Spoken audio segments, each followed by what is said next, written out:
তো একটা নেক্সট অঙ্ক, এটা চ্যাপ্টারটা লেখা নেই, চ্যাপ্টারটা হচ্ছে acid base chapter, acid base, that is তোমরা জানো এটা হচ্ছে ইকুইলিব্রিয়াম, আয়ন ইকুইলিব্রিয়াম চ্যাপ্টার। তো দুটো অঙ্ক দেওয়া আছে, দুটো ছোটো ছোটো অঙ্ক, তাই জন্যই একসঙ্গে করে দেওয়া প্রশ্ন দেওয়া হয়েছে।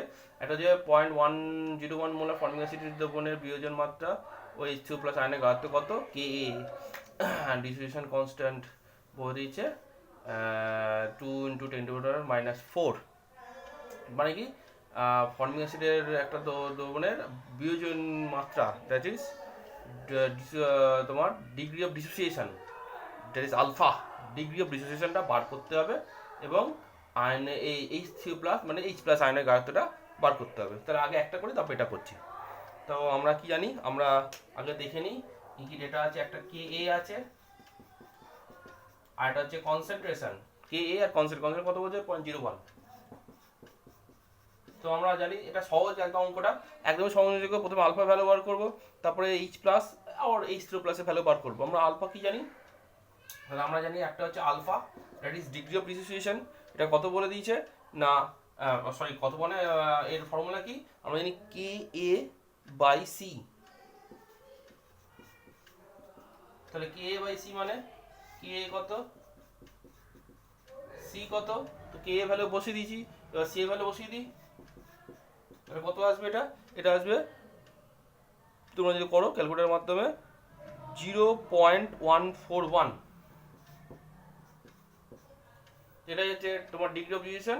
তাহলে যদি তোমরা একটা পার্সেন্টেজে করতে যাও, এটা কত আসবে, 14.1%, ইজ নিয়ার অ্যাবাউট তোমরা বলতে পারো 14%। তো ডিগ্রি অফ ডিসিশন হচ্ছে 14% ডিগ্রি অফ ডিসোসিয়েশন। ওকে, এটা পয়েন্ট। এবার বাকি রইল H2 plus concentration. H2 plus concentration মানে হচ্ছে অ্যাসিডের কনসেন্ট্রেশন কত, আমরা জানি কি রুট ওভার কে এ ইন্টু সি। কে কত, ওকে, দুটো ভ্যালু বসিয়ে দিলাম, সি এর ভ্যালু বসিয়ে দিলাম, কে এর ভ্যালু বসিয়ে দিলাম। তো এটা ক্যালকুলেটর করে এটা আসবে 2 × 10⁻⁻6। ওকে, এত মোল পার লিটার। ঠিক আছে, এটা কোন তোমরা জানো, তো এটা কোনো ইয়ে হয় না, কোনো ইউনিট হয় না, এটা মোল পার, এটা হচ্ছে কোনো ইউনিটলেস। 14% এমএলএ আসছে, এটা হচ্ছে 2.2 × 10⁻6 মোল পার লিটার। এটা হচ্ছে H প্লাস অন কনসেন্ট্রেশন। এবার তোমরা এটাকে যদি পিএইচ বার করতে পারো, সেটা তোমাদের উপর নির্ভর করছে, আমরা এখানে পিএইচ বার করতে দেয়নি। তো এটা গেলে একটা ফার্স্ট অঙ্ক। এবার যে দ্বিতীয় অঙ্কটা, যেটা কি বলেছে 0.002 মোল অ্যাসিটিক অ্যাসিড দ্রবণটি 2.3% আয়নিত, that is degree of dissociation is 2.3 of acetic acid whose concentration is 0.002। এটা হচ্ছে তোমাদের ইংলিশ ট্রান্সফার করা, আর ফাইন্ড আউট দ্য পিএইচটা বার করতে বলেছে। ওকে, ইটস ভেরি ভেরি ইজি অঙ্ক, ম্যাথ সামস। তো দেখা যাক কীভাবে করবো এটা। আমরা প্রথমে H প্লাসের কনসেন্ট্রেশন বার করে নেবো, বা H3 প্লাস, আমরা H প্লাস কনসেন্ট্রেশন বলে জানাই বা লিখি, আর তারপর আমরা পিএইচ বার করবো। তো আমরা আলফা কত, আলফা হচ্ছে তোমার 2.3 ইন্টু এত পার্সেন্ট, তাহলে এটাকে যদি 100-এ করো, এটা আসবে পয়েন্ট, আরও দুটো ঘরের দুটো এত, এটা হচ্ছে ডিগ্রি অফ ডিসোসিয়েশন। ওকে, আর তোমার কনসেন্ট্রেশন বলে দিয়েছে কত, তাহলে এখানে কনসেন্ট্রেশন বলে দিয়েছে 0.002, আর এটা হচ্ছে ডিগ্রি অফ ডিসোসিয়েশন, এই দুটো বলে দিয়েছে। তারপর তোমার H2 প্লাস কনসেন্ট্রেশন বার করবো, H2 প্লাস কনসেন্ট্রেশন কি বার করবো, সি ইন্টু আলফা।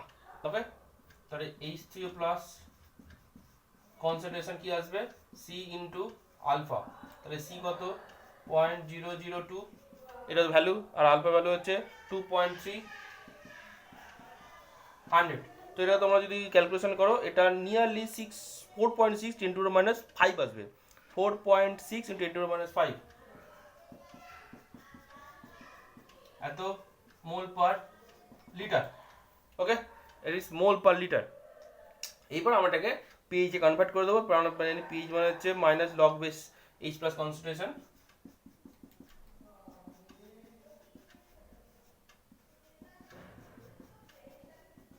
তো তো এই হচ্ছে তোমাদের পিএইচ এর ভ্যালুটা বসিয়ে দিলাম, পিএইচ ভ্যালুটা সরি পিএইচ ভ্যালু H3O প্লাসের কনসেন্ট্রেশন ভ্যালুটা বসিয়ে দিলাম 4.6 এটা যদি তোমরা ম্যাথামেটিক্যালি করো ক্যালকুলেটার মধ্যে, এটা আছে 4.33। ওকে, তো is very easy type sums, খুব সুন্দর। 2 নম্বর এর জন্য খুব এটা 2 নম্বর, এটা 3 নম্বরের জন্য খুব ভালো, এটা 2 নম্বরের জন্য খুব ভালো। হ্যাঁ, তো এই ধরনের অঙ্ক যদি তোমরা পাও নিশ্চয়ই তোমরা করতে পারবে।